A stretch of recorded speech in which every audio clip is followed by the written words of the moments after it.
Nesta edição, o Sempre um Papo recebe o escritor e filósofo Mário Sérgio Cortella. Paranaense de Londrina, Cortella transita entre vários assuntos com seu jeito singular de lidar com as palavras. Cortella dá início à conversa de hoje, nos saudando sobretudo com seu bom humor.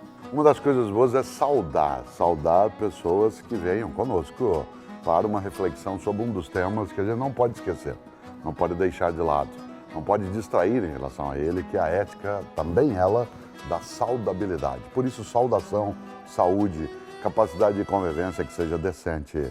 Venha conosco nesse passeio que é gostoso. Como dizia Guimarães Rosa, é junto dos bons que a gente fica melhor. A falta que a ética faz à leitura ou que a leitura faz à ética no mundo de hoje? A ética é a capacidade da vida coletiva decente. Isto é, uma vida na qual a gente não se envergonhe de estar nela, ou em outras palavras, que a gente imagina que estamos por direito e não apenas por acaso. E nesse sentido, o que a literatura faz, em grande medida, é nos ajudar a sair da vida pequena, da superficialidade, daquilo que é epidérmico, fica só na pele. Segunda-feira, dia 5 de maio, quem aqui se lembra, foi uma segunda-feira no ano de 2014, 5 de maio, foi aniversário de morte de um dos autores que eu mais gosto, que é Mário Quintana. Mário Quintana, no dia 5 de maio de 2014, completou-se 20 anos da morte dele. E Mário Quintana era um bom autor de trovas. E a trova dele que eu mais gosto, ele dizia: um dia pronto, me acabo. Seja o que tem de ser, morrer que me importa. O diabo é deixar de viver. Olha que coisa, um dia pronto, me acabo. Seja o que tem de ser, morrer que me importa, o diabo é deixar de viver. E a literatura, em grande medida, nos impede de deixar de viver, porque ela cria mundos, ela oferece caminhos, ela nos provoca, ela nos encanta, ela nos entretém, ela nos leva a sonhar, ela nos faz chorar. Isto é, a literatura, ela ajuda a criar vida boa para todas e todos, se nós soubermos fazê-la. E, nesse sentido, ela tem, como perspectiva, um componente ético, isto é, de cuidado com a vida coletiva, que eu acho que é absolutamente encantador.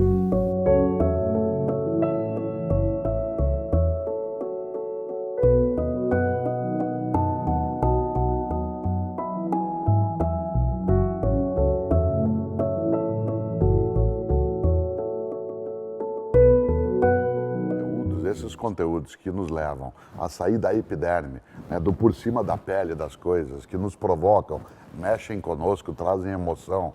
Essa literatura, quando ela é capaz de conosco mexer e em nós tocar, ela nos forma melhores, para a gente pensar melhor, agir melhor, conviver melhor.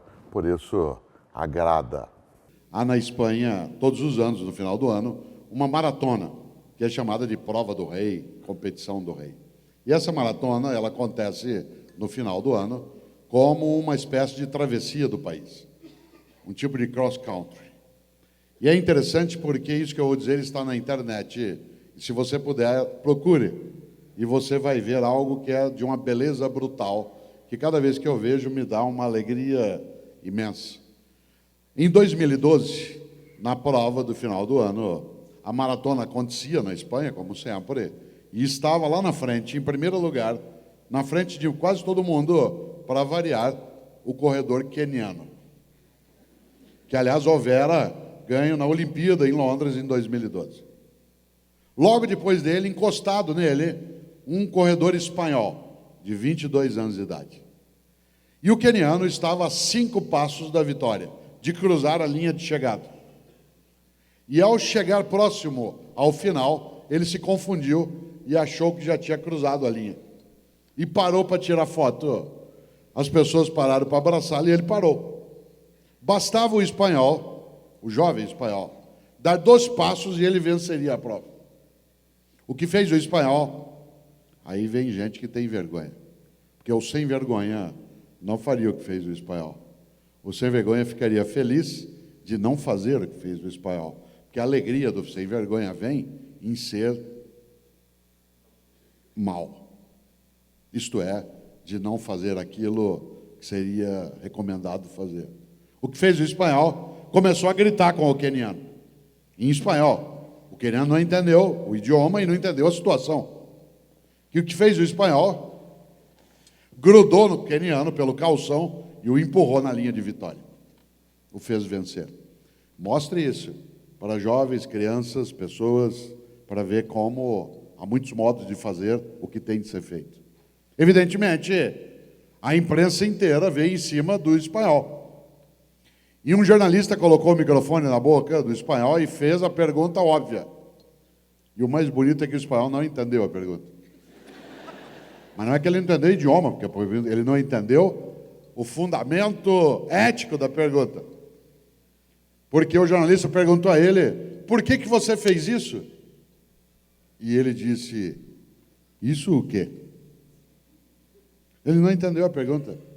Olha que bonito. Eu ainda vou viver num mundo, ou esse mundo não será sem nós, em que essa pergunta não seja entendida. E ele não entendeu a pergunta por uma razão, porque ele não achou que houvera outra coisa a fazer, senão aquilo que ele houvera feito. Aí o jornalista insistiu. Falou, mas por que o senhor fez isso? Ele falou, isso o quê? Falou, o senhor deixou ele ganhar? Falei, não deixei ele ganhar, ele ia ganhar. Falei, então, mas ele se distraiu. Falei, que mérito teria a minha vitória? Qual seria a honra que eu teria em vencer daquele modo?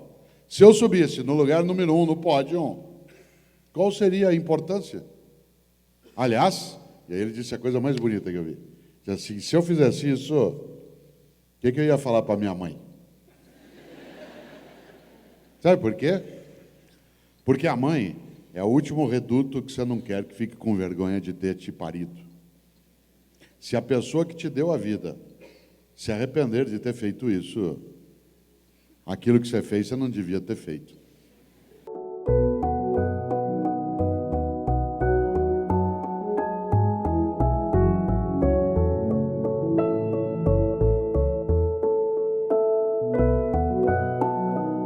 Diz Erich Fromm, o amor imaturo diz, eu te amo porque preciso de você. E o amor maduro diz, eu preciso de você porque te amo. De novo. O amor imaturo diz, eu te amo porque preciso de você.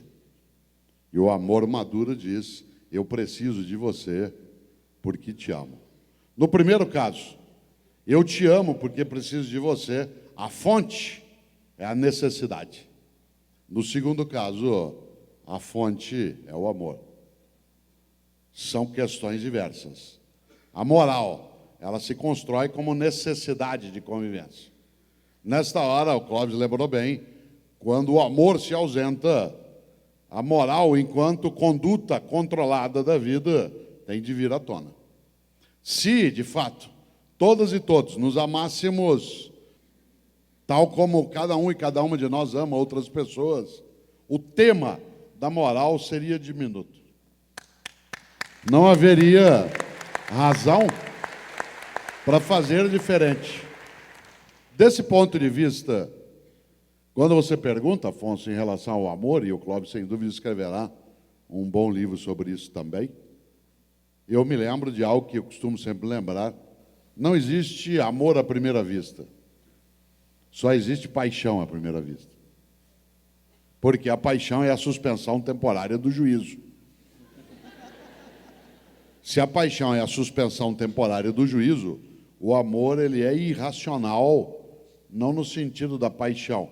Ele tem uma outra irracionalidade. Ele não tem razão. Ele é.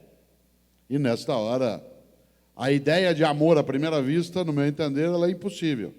Porque o amor é a paixão domada. O amor é a paixão em que você tem calma. O amor é sereno. A paixão não é. Quando você ama alguém, você tem serenidade naquilo. É uma relação em que há afeto, mas não há distúrbio.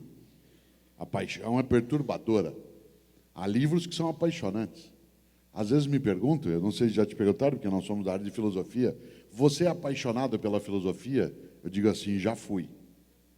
Agora não, agora eu tenho amor pela filosofia. E aí eu volto ao sentido original até da palavra criada por Pitágoras para a filosofia, que é exatamente o afeto pelo saber. É a ideia de uma amorosidade. Mas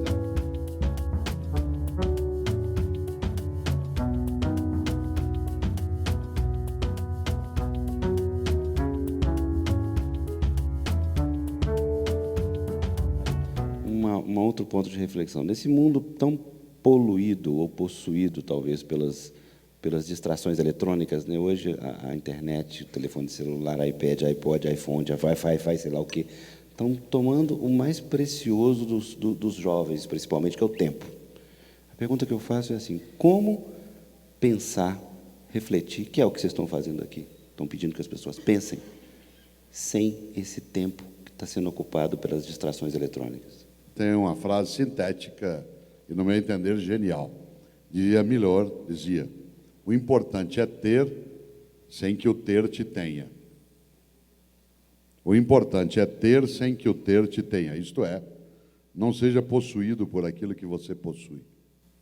Não seja propriedade da tua propriedade. Mas aí vem o último passo nesse ponto, Afonso. Quando você diz o que fazer numa sociedade em que o tempo ele é sequestrado por um mundo tecnológico. Escolhas. Aquilo que é a tentativa de anulação da reflexão, a capacidade de transformar o servo em senhor, isto é, a tecnologia em proprietária nossa, sem dispensá-la. Ao contrário, quem é que não quer usar bem aquilo que precisa ser usado, mas que não nos domine. E muita gente hoje, quase que voltando ao Platão, vive no mundo das aparências. A nova caverna, lá do livro 7 da República de Platão, às vezes é a internet.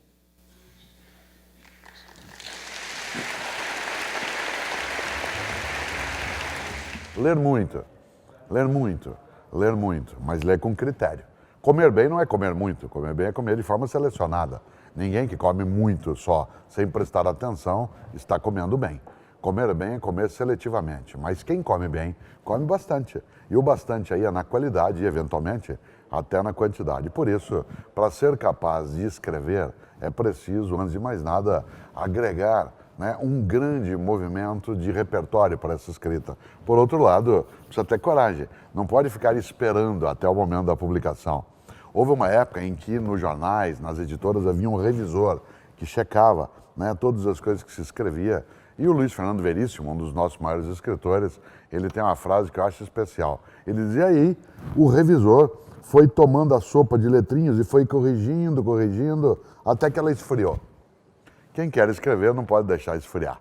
Talvez tenha sido o livro no campo literário que mais influenciou a minha percepção ética, que é uma obra escrita no século XIX por um colega nosso, não amigo, mas colega nosso, professor de matemática, um britânico chamado Charles Dodson, que apelidou a si mesmo de Lewis Carroll. Ele, professor de matemática, para escrever, apelidou-se de Lewis Carroll e fez talvez uma das obras mais impactantes da história, que é Alice no País das Maravilhas. Uma obra tão impactante que ela influencia, inclusive, o cinema contemporâneo. Matrix é todo ele baseado na Alice. Aliás, se você se lembra da história do Lewis Carroll, Alice estava uma tarde brincando no jardim, vê um coelho branco correndo, vai atrás dele e cai no mundo que ela não sabe onde está. Assim começa o Matrix. O primeiro deles, que é o único que é compreensível. Está o Keanu Reeves, você lembra da cena?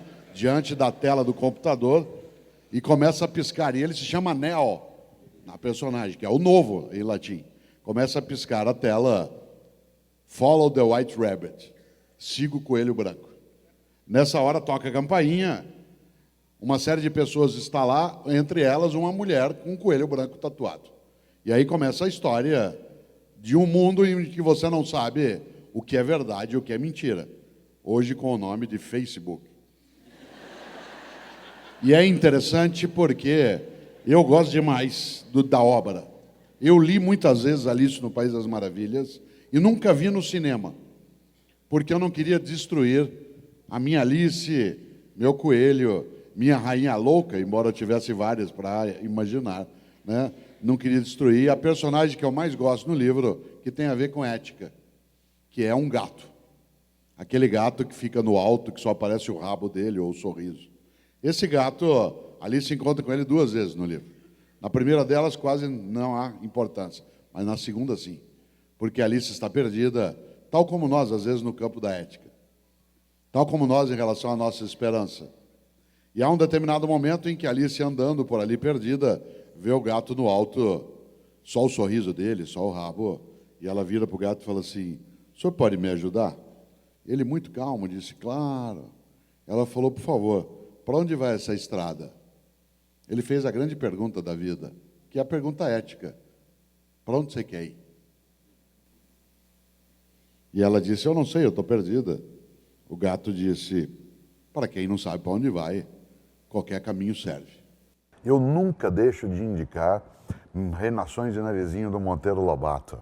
A capacidade da imaginação, uma parte da nossa brasilidade num outro tempo, mas que tem vigor, né, para os tempos atuais. Mas também jamais deixaria de lado Utopia, de Thomas Moros. Aliás, São Tomás Moros, padroeiro dos políticos, ele que foi executado, né, no reinado de Henrique VIII, mas produziu uma obra pequena de tamanho, imensa de conteúdo, chamada Utopia, que é sobre uma ilha em que a gente vai ter a capacidade, nessa ilha, de viver momentos de vida coletiva feliz. Por isso, Reinações de Narizinho, do nosso Monteiro Lobato, né, e Utopia, do britânico Thomas Moros, são deliciosas.